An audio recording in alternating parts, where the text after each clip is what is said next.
Hello student, तो आज हम बात करते हैं विभाज्यता के नियमों की। ठीक है, तो सबसे पहले हम यहाँ से 2 की विभाज्यता का नियम देखेंगे।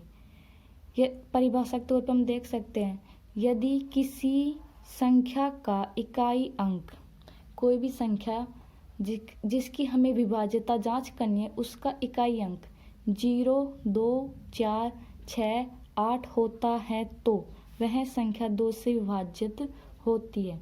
यानी कि कोई भी संख्या का इकाई अंक 0, 2, 4, 6, 8 होता है तो वह संख्या 2 से पूर्णतः विभाजित होगी। ठीक है, जैसे कि यहाँ पर हम एग्जाम्पल के तौर पे ये देख सकते हैं, इस संख्या का इकाई अंक 8, 2, 6, तो ये संख्या में भी 2 का पूरा पूरा भाग जाएगा। ठीक है, फिर हम देखते हैं 3 की विभाज्यता।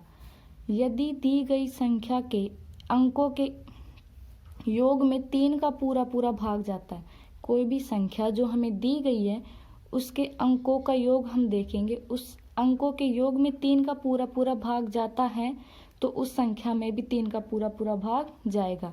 जैसे कि यह संख्या में दी गई है तो हम देख सकते हैं इसके अंकों का योग 5 + 4 + 1 + 6 + 5 = 21।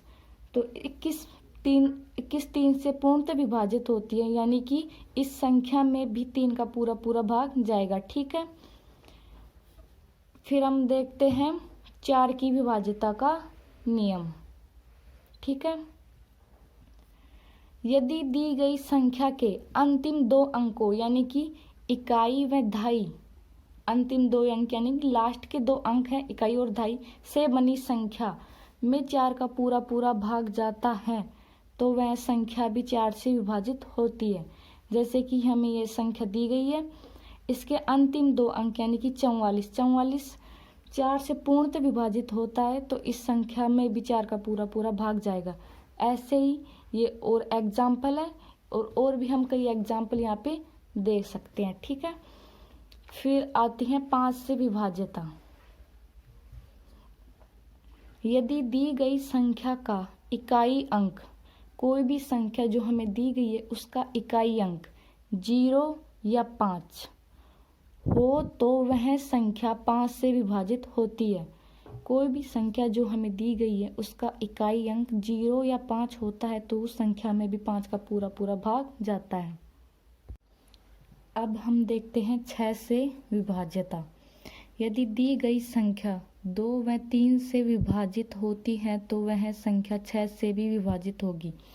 यानी कि कोई भी संख्या हमें दी गई है उसके लिए 2 कंडीशन लागू होती है, एक तो वो 2 से विभाजित होनी चाहिए और 3 से पूर्णतः विभाजित होनी चाहिए। ठीक है, यदि 2 व 3 से है तो वह संख्या 6 से भी होगी। जैसे कि हम एग्जाम्पल 12 देखते हैं कि 12 में 2 का भी पूरा पूरा भाग जाता है व 3 का भी, इसलिए इसमें 6 का भी पूरा पूरा भाग जाएगा। इसी तरह हम और भी एग्जाम्पल देख सकते हैं। ठीक है, फिर हम देखते हैं 7 से विभाज्यता। यदि किसी संख्या का इकाई अंक हटाने पर, जो संख्या हमें दी गई है उसका इकाई अंक हटा लेते हैं तो प्राप्त संख्या में इकाई अंक हटाने के बाद जो संख्या बचती है उसमें से इकाई अंक के दुगने को घटाते हैं तो जो संख्या हमें प्राप्त होती है उसमें 7 का पूरा पूरा भाग जाता है तो उस संख्या में भी 7 का पूरा पूरा भाग जाएगा। यानी कि एग्जाम्पल से हम इसको समझ सकते हैं, जैसे कि 7 से विभाजित होने वाली संख्याएं यहाँ पे बहुत सारी है, जिनमें से हम एक के एग्जाम्पल को अच्छे से समझते हैं। जैसे 616 को हम देख सकते हैं कि इकाई अंक हटाने पर हमारे पास 61 बचता है। ठीक है, फिर उसमें से इकाई अंक का दुगना यानी कि 6 × 2 घटाते हैं तो 61 में से 12 घटाएंगे तो हमारे पास 49 बचेंगे, जो कि 7 से पूर्णतः विभाजित होता है। यानी कि 616 में भी 7 का पूरा पूरा भाग जाएगा। ठीक है, फिर हम अब देखते हैं 8 से विभाज्यता। 8 से विभाज्यता, यदि दी गई संख्या के इकाई, दहाई व सैकड़ा, अंतिम 3 अंकों इकाई, दहाई व सैकड़ा से बनी संख्या 8 से विभाज्य है तो वह संख्या भी 8 से विभाजित होगी।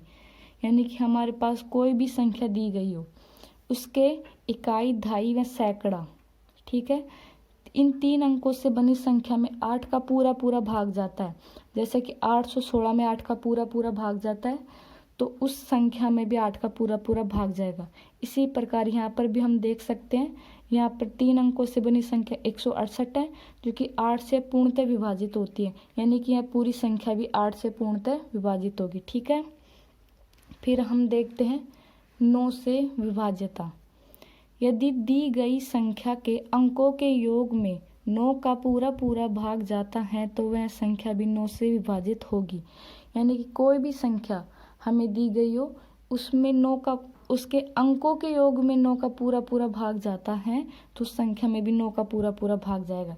जैसे कि एग्जाम्पल हम देख सकते हैं, ये कोई संख्या दी गई है, इसके अंकों का योग कितना होगा, 2 + 1 + 3 + 9 + 3, यानी कि 3 3 6 9 9 दूनी 18, 18 में 9 का पूरा पूरा भाग जाता है, इसलिए इस संख्या में भी 9 का पूरा पूरा भाग जाएगा। ठीक है, अब यहाँ पर हम देखते हैं 10 से विभाज्यता।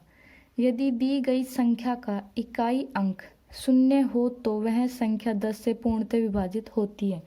यानी कि जो भी संख्या, कोई भी संख्या हमें दी गई हो, उसका केवल इकाई अंक हमें देखना है। इकाई अंक 0 है तो वह संख्या भी 10 से पूर्णतः विभाजित होगी।